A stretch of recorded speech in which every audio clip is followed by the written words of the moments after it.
வணக்கம் மக்களே! இந்த வீடியோல சில பங்குகள் பற்றியான அப்டேட் எல்லாம் நம்ம டிஸ்கஸ் பண்ண போறோம். எத பற்றியெல்லாம் பேச போறோன்ட்டு ஒரு கிளான்ஸ் நம்ம பார்ப்போம். சன் ஃபார்மாவோட ஆர்கனன் டீல் பத்தி நம்ம டிஸ்கஸ் பண்ண போறோம். அடுத்தது இன்னொரு மிகப்பெரிய ஒரு டீல் ஒரு ஃபார்மா கம்பெனில நடக்குது. அத பற்றியும் பேச போறோம்.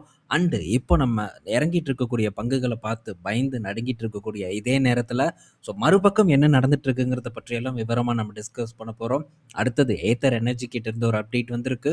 ஓலா நிறுவனத்த பற்றியான ஒரு அப்டேட் இருக்கு. இதெல்லாம் நம்ம இந்த வீடியோல டிஸ்கஸ் பண்ண போறோம்.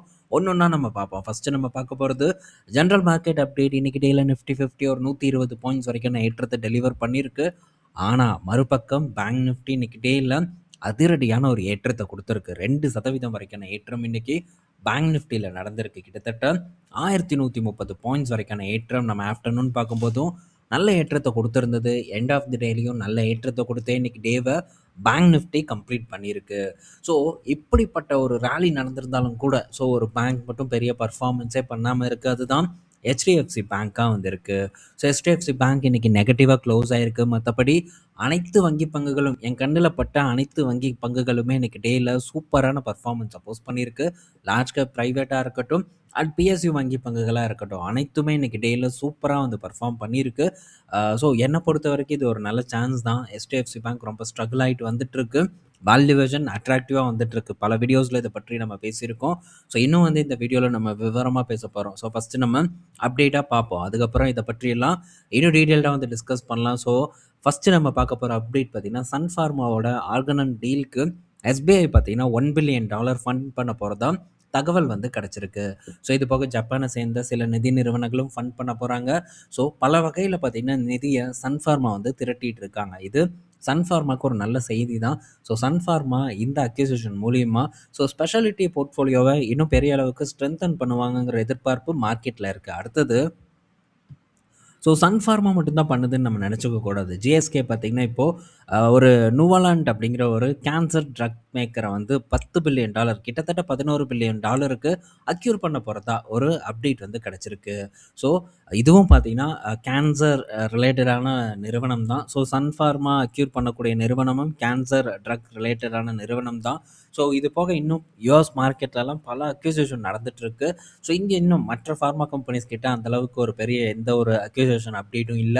பட் சன் ஃபார்மா நம் நாட்டுல ஒரு மிக பெரும் சிறந்த நிறுவனம். ஸோ ரொம்ப வருடத்துக்கு பிறகு ஒரு பெரிய அக்யூசேஷன் பண்றாங்க. அதுவும் குறிப்பா கேன்சர் ட்ரீட்மெண்ட் இன்னொரு நான் அப்டேட் பார்த்தேன். இன்னொரு ஒரு கேன்சருக்கான ஒரு ட்ரக் இப்போ டெஸ்டிங்ல இருக்கு. அதோட ரிசல்ட் வேற லெவல்ல இருக்கிறதா சொல்றாங்க. அந்த ஃபார்மா கம்பெனி பார்த்தீங்கன்னா, அமெரிக்க மார்க்கெட்ல லிஸ்ட் ஆயிருக்கு. அத பற்றி டீட்டெயில் நான் படிச்சுட்டு அதுக்கப்புறமா உங்க கூட ஷேர் பண்றேன். ஆல்ரெடி அந்த ஃபார்மா நிறுவனம் பார்த்தீங்கன்னா, ஒரு நல்ல டிப்ல இருந்து ஒரு அருமையான ஏற்றத்த குடுத்திருக்கு. ஃபர்தரா இந்த இடத்துல என்னென்ன நடக்கும்? அந்த மருந்தோட ஆய்வு முடிவுகள் அண்ட் அத பற்றி அங்க என்னென்ன பேசுறாங்க அப்படிங்கிறத பற்றியெல்லாம் கம்ப்ளீட்டா நம்ம பார்த்துட்டு, விவரமா நம்ம இன்னொரு வீடியோல டிஸ்கஸ் பண்றதுக்கு ட்ரை பண்ணலாம். புரிதல் ஏற்பட்டா அத பற்றி கண்டிப்பா நம்ம டிஸ்கஸ் பண்ணுவோம். அடுத்தது நம்ம பார்க்க போறது ஒரு மெயின் சாப்டர் பத்தி தான்.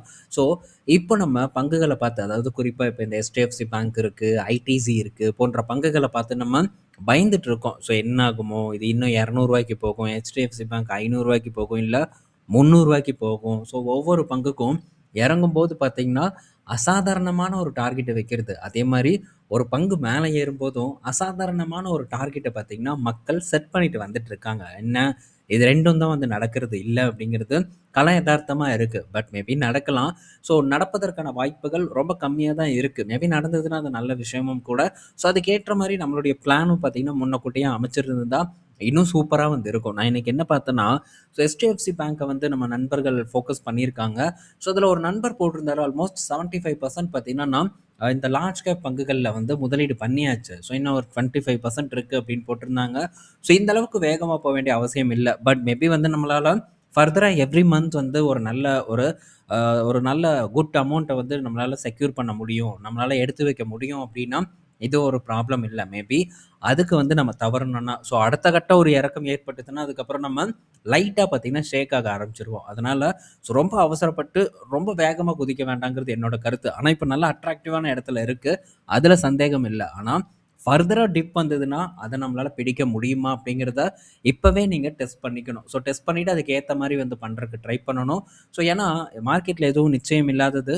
எவ்ரி டிப்ல நம்ம பார்ட்டிசிபேட் பண்ணணுங்கிறத மட்டும் நீங்க கண்டிப்பா ஞாபகத்துல வச்சுக்கோங்க. அப்புறம் இன்னொரு விஷயத்த நான் ஷேர் பண்ண மறந்துட்டேன். ஸோ நான் ஒரு ஃபண்டுல வந்து போட்டிருந்தேன். டிஎஸ்பி கன்சர்வேட்டிவ் ஃபண்டு 2 வருடமா அந்த இடத்துல ₹100 சிப் பண்ணேன். போன மாதம் நான் எந்த சிப்பும் பண்ணல. ஸோ அந்த ஃபண்ட்ல இருந்து மண்டேவே நான் எக்ஸிட் ஆயிட்டேன். சொல்லணும்னு நெனச்சேன் மறந்துட்டேன். ஸோ இந்த வீடியோல அப்டேட் பண்ணியிருக்கேன். அந்த ஃபண்ட் எதுக்கு நான் டிஸ்கன்டின்யூ பண்றேன்னா, ஸோ அத வேற இடத்துல ஏன்னா பங்குகள் இப்ப நல்லா அட்ராக்டிவான இடத்துல இருக்கு. ஸோ அந்த இடத்துல எனக்கு போடணும்ட்டு இருக்கு. அதனால அத வந்து நான் வித்ட்ரா பண்ணிட்டு, ஸோ மற்ற அட்ராக்டிவான பங்குகள்ல மேற்கொண்டு இறங்க சிப் பண்றதுக்காக அந்த பணத்த எடுத்திருக்கேன். ஆல்மோஸ்ட் பார்த்தீங்கன்னா, ஒரு ரூ. 45,000 கிட்ட வந்து ஒரு சேவ் பண்ணியிருக்கேன். இது வந்து ஒரு செலவு பண்ணக்கூடிய விதத்தில போட்ட பணம். ஸோ அந்த பணம் பார்த்தீங்கன்னா, இப்ப 45,000 வளர்ந்திருக்கு. ஸோ இந்த 45,000 அடுத்த ஆப்பர்ச்சுனிட்டி இருக்கக்கூடிய இடத்துல முதலீடு பண்ணலாம். ஸோ விதைக்கலாம் அப்படிங்கிறதுக்காக எடுத்துட்டு வந்திருக்கேன். ஸோ பார்ப்போம். ஸோ ஃபர்தரா இது போக ப்ராஃபிட் புக்கிங்க்கும் தயாரா இருக்கு சில பங்குகள். அந்த இடத்துலயும் ப்ராஃபிட் புக் பண்ணுவேன். பண்ணும்போது அப்டேட் ஷேர் பண்றேன். ஸோ அத மேற்கொண்டு அடுத்த கட்ட ஆப்பர்ச்சுனிட்டி இருக்கக்கூடிய இடத்துல நான் டெஃபினட்டா டிப்ளாய் பண்ண ட்ரை பண்ணுவேன். ஸோ இது ரொம்ப ஆக்டிவா இருக்க வேண்டிய ஒரு நேரம். ஆக்டிவா இருக்கிறதுக்கு நம்ம ட்ரை பண்ணலாம். So okay. அடுத்தது பார்த்தீங்கன்னா, இப்ப இந்த லார்ஜ் கேப் பங்குகள் பற்றியான அப்டேட் தான். ஸோ இந்த பிபிஎஃப்ஏஸ் பராக் பரேக்கோட ஃப்ளெக்ஸி கேப். ஸோ இதோட பெர்ஃபார்மன்ஸ் கடந்த 2 வருடமா பார்த்தீங்கன்னா, பெட்டரா இல்ல. ஸோ ஆல்மோஸ்ட் ரீட்டெயில் இன்வெஸ்டர் இங்க பெரிய அளவுக்கு வந்து பார்ட்டிசிபேட் பண்றாங்க. ஏன்னா எல்லாத்தோட ஃபேவரட்டான ஒரு ஃபண்டா இந்த ஃப்ளெக்ஸி கேப் ஃபண்ட் பார்த்தீங்கன்னா இருக்கு. அதுல ஒரு பெரிய ஒரு வருத்தமும் இல்ல. ஏன்னா இது ஒரு நல்ல ஃபண்டு தான். ஸோ சரியா முதலீடு பண்றாங்கங்கிறது என்னோட பார்வையில இருந்து நான் பார்க்குறேன். பட் நான் இந்த ஃபண்ட சூஸ் பண்ணல. பட் இருந்தாலும் இது நல்ல ஃபண்ட் அப்படிங்கிறது என்னோட ஒரு கருத்து. நான் பராக் பரேக்கோட லார்ஜ் கேப் ஃபண்ட் பக்கம் வந்து இருக்கேன். ஸோ அத பற்றி நான் இதுக்கு முன்னாடி டிஸ்கஸ் பண்ணியிருக்கேன். ஸோ இப்ப என்ன நடந்திருக்குன்னா, நம்ம இப்ப வந்து ஐடி பங்குகளா இருக்கட்டும், வங்கி பங்குகளா இருக்கட்டும், அதுவும் லார்ஜ் கேப் வங்கி பங்குகள் தான். இப்பவும் பார்த்தீங்கன்னா, சின்ன வங்கி பங்குகள்ல முதலீடு பண்றதுக்கு தயாரா இருக்காங்க. அங்க ப்ராஃபிட் புக் பண்றதுக்கு மக்கள் ரெடியா இல்ல. ஆனா அதே நேரத்துல லார்ஜ் கேப் பங்குகள புறக்கணிக்கிறாங்க. ஏன்னா, பெர்ஃபார்மன்ஸ் இல்லையே. 5 வருட பெர்ஃபார்மன்ஸ் ஒண்ணும் இல்லையே அப்படிங்கிற ஒரு கேள்வி அவர்கள் மனதில் இருக்கு. So okay. அது அவங்களுடைய தனிப்பட்ட விருப்பம். பட் என்ன பொறுத்தவரைக்கும் இந்த இடமெல்லாம் நல்ல சான்ஸ் இருக்கிறதா தொடர்ந்து இத பற்றி நம்ம பேசிட்டு இருக்கோம். ஸோ அதே தான் இந்த இடத்துல இந்த ஃபண்டும் வந்து பண்ணியிருக்காங்க. ஸோ ஐடிசியோட ஹோல்டிங்க கணிசமா பார்த்தீங்கன்னா, உயர்த்தியிருக்காங்க. 4,00,00,000 பங்குகள பார்த்தீங்கன்னா வாங்கியிருக்காங்க. அது மட்டும் இல்ல. ஸோ இந்த ஃபண்ட் பார்த்தீங்கன்னா, இந்த ஐஜிஎல் ஸோ இந்த பங்க பற்றி நம்ம டிஸ்கஸ் பண்ணியிருக்கோம். ஸோ எம்ஜிஎல் நான் சான்ஸ் இல்ல அப்படின்னு சொன்னேன். பட் எம்ஜிஎல்லையும் பார்த்தீங்கன்னா, இந்த மாதத்துல இவங்க பணத்த வந்து போட்டிருக்காங்க. ஸோ ஐஜிஎல் அண்ட் எம்ஜிஎல் எல்லாம் உங்களுடைய ஹோல்டிங் டபுளா இருக்கு. ஸோ அண்ட் அதே மாரி ITC, HDFC bank, ICICI bank, HCL tech போன்ற நிறுவனங்கள்ல முதலீடும் வந்து பண்ணியிருக்காங்க. ஸோ இதெல்லாம் அதிகப்படியா இந்த ஃப்ளெக்ஸி கேப் ஃபண்டால ஃபோக்கஸ் பண்ணப்பட்ட நிறுவனங்களா வந்து இருக்கு. ஸோ இதெல்லாம் நம்ம குறிப்பிடத்தக்க ஒரு விஷயமா பார்க்கணும். ஏன்னா இது ரொம்ப முக்கியம். ஸோ இந்த இடத்துலலாம் முதலீடு பண்றதுக்கு பெரிய அளவுக்கு தயக்கம் பார்த்தீங்கன்னா, பல ரீட்டெயில் இன்வெஸ்டர்ஸ் கிட்ட இருக்கு. ஆனா அதெல்லாம் தாண்டி ஸோ நம்ம வரணும். நம்ம ஒரு இடத்த பார்த்து பயப்படுறோம். ஆனா இவ்வளோ பெரிய ஒரு ஃபண்ட் பார்த்தீங்கன்னா, எந்த விதமான பயமும் இல்லாம உள்ள பணத்த போட்டுட்டு இருக்காங்க. சில பேர் சொல்லலாம், "அவன் காசா? எல்லாம் நம்ம ரீட்டெயில் இன்வெஸ்டரோட காசு தானே. அவன் போட்டு விளையாடுவான்" அப்படின்னு சொல்லுவாங்க. பட் இவங்களுடைய பெர்ஃபார்மன்ஸ் பின்னாடி நீங்க எடுத்து பாருங்க. ஸோ இப்போதைக்கு நம்ப வேண்டாம். ஜஸ்ட் இத வந்து ஒரு செய்தியா எடுத்துட்டு ட்ராக் பண்ணுங்க. ஸோ பின்னாடி இன்னும் ஒரு 2, 3 வருடங்கள் கழித்து என்ன நிலைமையில இருக்கு அப்படிங்கிறத நீங்க அப்ப செக் பண்ணி பார்க்கும்போது, இவன் நம்மளுடைய பணத்த எடுத்து ஊதாரித்தனமா விளையாடுனானா, இல்ல ஸோ சரியா முதலீடு பண்ணி நல்ல ஒரு லாபத்த நமக்கு ஏற்படுத்தி குடுத்தானா அப்படிங்கிறத காலம் தான் வந்து பதில் சொல்லும். இதுக்கு முன்னாடி நல்லா பெர்ஃபார்ம் பண்ணியிருக்காங்க. பட் பாஸ்ட் பெர்ஃபார்மன்ஸ் நமக்கு வேண்டாம். இதோட ஃபியூச்சர் பெர்ஃபார்மன்ஸ் என்னங்கிறத நம்ம ட்ராக் பண்ணுவோம். ஸோ மியூச்சுவல் ஃபண்டே பிடிக்காம இருந்தாலும் கூட, ஸோ மியூச்சுவல் ஃபண்ட்ல என்ன நடக்குது அப்படிங்கிறத தொடர்ந்து தெரிஞ்சுக்கோங்க. ஸோ அதன் மூலியமா புரிதல் ஏற்படும். அவன் என்ன பண்றான் அப்படிங்கிறத நம்மளால ஈஸியா ஐடென்டிஃபை பண்ண முடியும். ஸோ ஐடிசி எல்லாம் இன்னைக்கும் பெர்ஃபார்மன்ஸ் இல்ல. HDFC பேங்க் பார்க்கும்போது இன்னைக்கு பெர்ஃபார்மன்ஸ் இல்ல. டிசிஎஸ் பார்க்கும்போது இன்னைக்கு இடையில சரிவ குடுத்திருக்கு. பெரும்பாலான லார்ஜ் கேப் பங்குகள் சரிவடைஞ்சிட்டு இருக்கு. ஆனா பயமே இல்லாம இந்த இடத்துல தொடர்ந்து பொசிஷன் பார்த்தீங்கன்னா பில்ட் பண்ணிட்டு இருக்காங்க. ஸோ இதெல்லாம் தான் கோல்டன் ஆப்பர்ச்சுனிட்டியா நானும் வந்து பார்க்குறேன். ஸோ என்னால எந்த அளவுக்கு வந்து ஃபோக்கஸ் பண்ண முடியுமோ, அதுக்கு ஏற்ற மாரியான ஃபோக்கஸ் பார்த்தீங்கன்னா பண்ணிட்டு இருக்கேன். ஸோ மறுபடியும் சொல்றேன், இது ரொம்பவே ஆக்டிவா இருக்கக்கூடிய நேரம். ஸோ தொடர்ந்து ஆக்டிவா இருந்து, தொடர்ந்து வந்து முதலீடு பண்றதுக்கான நேரம். ஸோ பீக்ல இருக்கும்போதெல்லாம் நம்ம பங்குகள்ல முதலீடு பண்றத பற்றி டிஸ்கஸே பண்றதில்ல. ஸோ இது ஆபத்தானதும் கூட. ஆனா அதே நேரத்துல பங்குகள் வந்து நல்லா சரிவடையும்போது, அந்த இடத்துல நம்ம டெஃபினட்டா ஒரு சீட்ட போட்டு உட்காரணும். இல்ல, ஸோ இது வந்து 18,000க்கு போகும். 18,000 போம்போது மட்டும் தான் நான் ஓரளவு டீசென்ட்டான குவான்டிட்டி வாங்குவேன். அதர்வைஸ் ரூ. 500 ஐடிசி இருக்கும்போது 1, 2ன்னு நான் வாங்குனேன். ரூ. 250 வரும்போது நான் 1, 2ன்ட்டு வாங்குவேன்னா, இன்வெஸ்ட்மென்ட் பண்றதே வேஸ்ட். என்ன பொறுத்தவரைக்கும் இதுதான் சிம்பிளா வந்து சொல்ட்டேன். இதுக்கு பேசாம மியூச்சுவல் ஃபண்ட்ல நம்ம பணம் போட்டாலே நல்ல ஒரு ரிட்டர்ன வந்து நம்மளால பார்க்க முடியுங்கிறது என்னோட கருத்து. ஸோ 500லயும் 1, 2 வாங்கி 280லயும் 1, 2ன்னு வாங்குறதுல எந்த பயனும் இல்ல அப்படிங்கிறத நான் சொல்லிக்கிறேன். பெரிய அளவுக்கு ஒரு ரிட்டர்ன் நம்மளால ஜெனரேட் பண்ண முடியாது. அண்ட் நம்மளுடைய ஆவரேஜ் ப்ரைஸும் எல்லாம் பெருசாக இருக்காது. 500 வாங்கினவன் 250 வாங்கினாலும் கூட ஸோ ஆவரேஜ் ப்ரைஸில் பெரிய மாற்றம் இருக்காது. ஏன்னா அப்பவும் 1 2 இப்பவும் 1 2னா எப்படி? அப்போ 1 வாங்கினா இப்போ 10 வாங்கணும். அப்படி வாங்கினா தான் நம்ம ஆவரேஜ் ப்ரைஸும் வந்து இம்ப்ரூவ் ஆகும். அதை வந்து கண்டிப்பாக புரிஞ்சுக்கணும். ஏன்னா ஸோ நானே இதுக்கு முன்னாடி 5 10ன்னு வாங்கிட்டு இருந்தேன். பட் இப்போ 50க்கு மேலே தான் ஐடிசியில் வந்து நான் முதலீடே பண்ணுறேன். ஸோ ஒரு எவ்ரி டிப் அந்த மாதிரி தான் வந்து நான் பண்ணிட்டு இருக்கேன். ஸோ மற்ற பங்குகள் இன்னும் பெரிய டிப் கொடுக்கல. ஸோ அதுக்கேற்ற மாதிரி நான் ஸ்லோவான பிளானை தான் வந்து எக்ஸிக்யூட் பண்ணிட்டு இருக்கேன். ஸோ இப்படி பண்ணும்போது ஒரு பெட்டர் ரிசல்ட் கிடைக்குங்கிறது என்னுடைய ஒரு நம்பிக்கை. ஸோ இதில் ஒரு பெரிய புரிதல் ஏற்பட்டிருக்கும் நம்ம நண்பர்களுக்கு அப்படின்னு நான் எக்ஸ்பெக்ட் பண்ணுறேன். ஸோ அடுத்தது பார்த்தீங்கன்னா ஏத்தர் எனர்ஜி கிட்ட இருந்து அப்டேட் வந்திருக்கு. ஸோ ஏத்தர் எனர்ஜி பார்த்தீங்கன்னா ஃபண்ட் ரைஸ் பண்ண போகிறதா சொல்லியிருக்காங்க. எதுக்கு? அவங்களுடைய மேனுஃபேக்சரிங் கெப்பாசிட்டியை உயர்த்த போகிறதா சொல்லியிருக்காங்க. 10,00,000 யூனிட் அவுட்புட்டுக்காக இந்த விஷயத்த பண்ண போகிறாங்க. ஸோ கரண்ட்டாக இவங்களுடைய ஒரு குறிப்பிட்ட பிளான்ட்டில் 5,00,000 யூனிட் வரைக்கும் வருஷத்துக்கு தயாரிக்க முடியுது. இப்போ அதை 10,00,000 உயர்த்த போகிறாங்க இந்த ஃபண்ட் ரைசிங் மூலிமா. ஸோ இது ஏத்தரை பொறுத்த வரைக்கும் நல்ல செய்தி. இந்த மாடல் என்னைக்கு லான்ச் பண்ணாங்களோ இவங்களுடைய வெற்றி அன்னைக்கே ஆரம்பிச்சிருச்சு. ஸோ இந்த மாடல் லான்ச் பண்ணும்போதே இதை பற்றி நம்ம டிஸ்கஸ் பண்ணோம். வெற்றி மாடலாக இருக்குன்ட்டு. அதே தான் ஹீரோ விடாவை பொறுத்த வரைக்கும் அவங்களும் லான்ச் பண்ணும்போது ஸோ பையன் கரெக்டாக பிடிச்சிட்டான் அப்படின்ட்டு நம்ம டிஸ்கஸ் பண்ணோம். ஸோ நல்ல பர்ஃபார்மன்ஸை பார்த்தீங்கன்னா கொடுத்துட்ருக்கு. ஸோ பர்ஃபார்ம் பண்ணாத ஒரு நிறுவனம் ஓலா தான். அவனும் பார்த்தீங்கன்னா இப்போ அகைன் ஒரு நல்ல பாட்டம்ல இருந்து ஒரு ஏற்றத்தை கொடுத்துட்டு இருக்கான். இன்னைக்கு டேலையும் ஒரு நல்ல பர்ஃபார்மன்ஸை வந்து போஸ்ட் பண்ணியிருக்கு. ஸோ இதுக்கு பின்னாடி ஒரு பெரிய ஒரு ஸ்டோரியே இருக்குது. அதை பற்றியெல்லாம் நம்ம விவரமாக இதை வந்து விளக்குறதுக்கு ட்ரை பண்ணுவோம். இப்போதைக்கு ஒரு 47 கிட்ட பார்த்தீங்கன்னா இந்த ஓலா வந்து ட்ரேட் ஆகிட்டு இருக்கு. ஸோ 15,000 யூனிட்டுக்கு மேலே விற்றுருக்கான். ஒரு கட்டத்தில் பெரிய அளவுக்கு இவங்க பேரை வந்து கெடுத்து வெறும் 5,000 6,000 யூனிட்குள்ளே தான் வந்து விற்றுருந்தான். பட் இப்போ அது திரும்ப உயர்ந்திருப்பது ஓலாவை பொறுத்த வரைக்கும் நல்ல செய்தி. ஸோ தொடர்ந்து உயருமாங்கிறத நம்ம பார்ப்போம். இவங்க ஒரு டார்கெட் செட் பண்ணியிருக்காங்க. அந்த டார்கெட்டை இவங்க ரீச் பண்ணுவாங்களான்னு பார்க்கலாம்.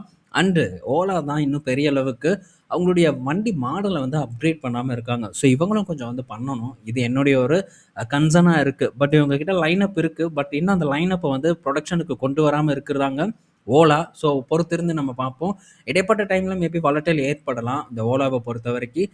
பட் ஏற்பட்டாலும் இதை பற்றியெல்லாம் நான் பெருசாக இங்கே வந்து நான் டிஸ்கஸ் பண்ண மாட்டேன். ஏன்னா ஓலாவை பற்றி நம்ம பேசினாலே கமெண்ட் செக்ஷனை பார்த்தா நமக்கு மண்டை காஞ்சு போயிடும். ஸோ அந்த மாதிரியான கமெண்ட்ஸ் தான் ஃபுல்லாக இருக்கும். அது ஏன் அதை ஒரு செய்தியாக ஏற்றுக்கிறதுக்கான ஒரு மனப்பான்மை கூட பலருக்கும் இல்லாமல் இருக்குது. ஸோ ஓகே, அதனால தான் இதை பற்றி நான் ஆரம்பத்தில் இருந்தே பெருசாக டிஸ்கஸ் பண்ணுறதில்ல. பட் நியூஸை வந்து இந்த இடத்துல கொண்டு வந்து சேர்க்கணுங்கிறதுக்காக இந்த நியூஸை நான் கொண்டு வந்துட்டு இருக்கேன். அது போக இன்னொரு ஒரு ஆர்டிக்கல் இருக்குது. அதையும் வந்து நான் வெப்சைட்டில் போஸ்ட் பண்ணுறேன். அதை படித்து நீங்கள் தெரிஞ்சுக்கோங்க. அடுத்தது ஸோ ஹாங்காங்கில் பார்த்தீங்கன்னா 24x7 இந்த ஹியூமனாய்டு ரோபோட் பார்த்தீங்கன்னா ஒரு கன்வீனியன்ஸ் ஸ்டோரை வந்து மேனேஜ் பண்ண போகிறதா ஒரு தகவல் வந்து கொடுத்துருக்காங்க. ஸோ இது கஸ்டமரை வந்து கஸ்டமர் சப்போர்ட், அதாவது கடைக்கு வந்தாங்கன்னா எப்படி எல்லாம் நம்ம எடுத்து கொடுப்போம் அந்த மாதிரி இந்த ரோபோட்டே வந்து பண்ணிடும் போல். ஸோ எங்கேயோ போயிட்டுருக்கு டெக்னாலஜி. ஸோ வேறு லெவலில் நோக்கி நகர்ந்து போயிட்டுருக்கோம். இதெல்லாம் பார்த்தீங்கன்னா டெஸ்ட் ரன் தான். ஸோ ஃப்யூச்சரில் இது என்ன மாதிரியான ஒரு ரோல் ப்ளே பண்ண போகுதுங்கிறத நினச்சாலே பயமாக இருக்குது. ஸோ எல்லா ரோபோட்டு அது இதுன்னு பண்ணுனா ஸோ யார் போய் கடையில் வாங்குவா? கடையில் வாங்குறதுக்கு நம்மக்கிட்ட காசு இருக்குமா? வருமானம் இருக்குமா? என்னத்த பண்ண போகிறானுங்கன்னே தெரியல. பட் ஃப்யூச்சர் ரொம்ப கொடுமையாக இருக்க போகுது அப்படிங்கிறது மட்டும் உறுதியான ஒரு விஷயமா இருக்குது. அடுத்தது இன்னொரு ஒரு விஷயத்த சொல்ல மறந்துட்டேன். அது என்னென்னா விப்ரோவோட பைபேக் மெயில் இன்னைக்கு அனைவருக்கும் வந்திருக்கும்னு நான் நினைக்கிறேன். ஸோ விப்ரோவும் இன்றைக்கி பெரிய பர்ஃபார்மன்ஸ் எல்லாம் இல்லை. விப்ரோ பார்க்கும்போதும் இன்றைக்கி சரிவை தான் வந்து சந்திச்சிருந்தது. ஒரு 180 கிட்டே இருக்கும்னு நான் நினைக்கிறேன் இந்த விப்ரோ. ஸோ விப்ரோவோட பைபேக் மெயில் வந்திருக்கு. ஸோ எனக்கு ஒரு ஆல்மோஸ்ட் பார்த்தீங்கன்னா ஒரு 200 குவான்டிட்டிஸ் கிட்ட எலிஜிபிள் இருக்குது. பட் நான் எல்லாத்தையும் வந்து நான் அப்ளை பண்ணுவேன். ஸோ எடுக்கிற வரைக்கும் எடுக்கட்டும். ஏன்னா லாஸ்ட் டைம் பைபேக்கில் நான் பார்ட்டிசிபேட் பண்ணும்போது நான் அப்ளை பண்ணதுக்கு மேலே, அவன் சொன்னதுக்கு மேலே தான் வந்து என்கிட்ட இருந்து பங்குகளை எடுத்தான். மேபி அதே மாதிரி எடுப்பானா, இல்லை இந்த டைம் நிறையா பேர் பார்ட்டிசிபேட் பண்ணுவாங்களா என்னன்ட்டு எனக்கு தெரியல. ஸோ பண்ணி பார்ப்போம். கிடைச்சா லக் அப்படின்னு தான் இருக்கேன். 250 நினைக்கிறேன் இந்த பைபேக் ப்ரைஸு. கிடைச்சதுனா லக்கு தான். ரூ. 70 கிட்ட பார்த்தீங்கன்னா ரிட்டர்ன் கிடைக்கும். ஸோ திரும்ப என்ன பண்ணுவேன், அந்த பணத்தை கொண்டு வந்து விப்ரோவில் தான் வந்து போடுவேன். இதுதான் இதுக்கு முன்னாடி பைபேக்கில் நான் பண்ணேன். இந்த பைபேக்லேயும் இதே தான் வந்து பண்ணுவேன். ஸோ அகைன் வந்து இந்த இடத்துல தான் அந்த பணத்தை ரீஇன்வெஸ்ட்மெண்ட் பண்ணுவேன். ஸோ இதில் இடப்பட்ட டைமில் டேக்ஸ் அது இதுன்னு வரும். அதெல்லாம் நம்ம ஆடிட்டர் பார்த்துக்குவாங்க. ஸோ டேக்ஸ் பற்றியான கவலை இருந்ததுன்னா ஸோ ஒரு ஆடிட்டர் ஹயர் பண்ணிக்கோங்க. பெரிய அளவுக்கு ஃபீஸ் எல்லாம் வந்து போகாது. ஸோ நல்லா சம்பாதிக்கிற மாதிரி இருந்தால் ஹயர் பண்ணுங்கள். அதர்வைஸ் வந்து ஆடிட்டர் கிட்ட போகிறது அதெல்லாம் வந்து நமக்கு தேவையில்லாத விஷயம். ஸோ டேக்ஸ் கட்டுற அளவுக்கு சம்பாரிச்சா ஆடிட்டர் ஹயர் பண்ணி ஸோ இது பண்ணுறதுக்கு ட்ரை பண்ணுங்கள். இல்லை என்கிட்ட இருக்கிறதே கொஞ்சம் ஷேர் தான், அதுக்கு வந்து பிடிச்சிருக்காங்க, ஸோ இதை வந்து நான் ரிபேட் பண்ண போகிறேன் அப்படின்னா அவங்களுக்கே அந்த ஃபீஸ் போயிடும். ஸோ அதனால் அதை வந்து நம்ம தேவையில்லாமல் வந்து மெனக்கெட்டு இந்த ஒரு வேலையை பண்ணுறது வேஸ்ட் அப்படிங்கிறதையும் நான் சொல்லிக்கிறேன். ஏன்னா டாக்ஸ் பற்றியான கேள்விகள் எல்லாம் வருது. ஸோ சிம்பிள் இதுதான். இங்க உட்காந்துட்டு டாக்ஸ் பத்தி சொல்றதுக்கு நான் ஆடிட்டர் கிடையாது. அண்ட் கணக்கு வழக்குகள் ரொம்ப கடினம். ஸோ கணக்கு வழக்குகள் நம்மளால பார்க்கவும் முடியாது. அது ஒரு டென்ஷன். நம்ம வேலை என்ன பணம் சம்பாரிக்கிறது. ஸோ அத மட்டும் உட்காந்து தெளிவா பண்ணுனா போதுங்கிறது என்னோட ஒரு கருத்து. ஸோ மேபி சந்தேகம் இருந்ததுன்னா, நீங்க இன்னும் ஃபர்தரா பல இடத்துல கூட செக் பண்ணி பார்க்கலாம். ஓகே. இது ஜஸ்ட் என்னுடைய ஒரு கருத்து தான். இந்த வீடியோல நம்ம பல இன்ஃபர்மேஷன் பார்த்திருப்போம். பயனுள்ளதா இருக்கும்னு நான் நினைக்கிறேன். ஸோ நாளைக்கு நம்ம இன்னொரு ஒரு வீடியோல மீட் பண்ணுவோம். பாய் மக்களே.